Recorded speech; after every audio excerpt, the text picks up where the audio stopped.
RG Kar hospital, হেন কোনো লোক নেই যে নাকি এই নামটাকে জানে না বা চেনে না। এই হসপিটালটা চিকিৎসার জন্য যত না পরিচিত, তার থেকেও বেশি এই হসপিটালটায় ঘটা বেশ কিছু ঘটনার জন্য হসপিটালটা কিন্তু আরো বেশি মানুষের কাছে পরিচিত। আর সেই হসপিটালেরই আজকের আমি বেশ কিছু গাইনোকোলজি স্পেশালিস্টের নাম বলবো। এমন নয় যে হসপিটালে ভালো চিকিৎসা হয় না, এখানে কিন্তু গাইনোকোলজিস্ট খুব বড় বড় ডক্টরসরা রয়েছেন এবং ওপিডিতে তাদেরকে দেখাতে পারেন। এর বাইরে যদি কেউ কারোর অ্যাডমিশন করে আর কি ট্রিটমেন্ট করানোর দরকার পড়ে, সেক্ষেত্রে আপনাদের কাছে অনেক অপশন আছে, যেমন ক্যালকাটা মেডিকেল কলেজ আছে, বাঙুর হসপিটাল আছে, এসএসকেএম আছে।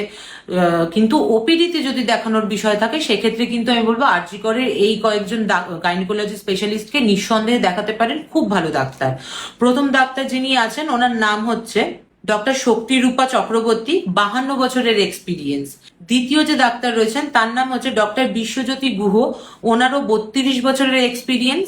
তৃতীয় ডাক্তারের নাম হচ্ছে ডক্টর শিবুদিতা চ্যাটার্জি, ওনার 41 বছরের এক্সপিরিয়েন্স।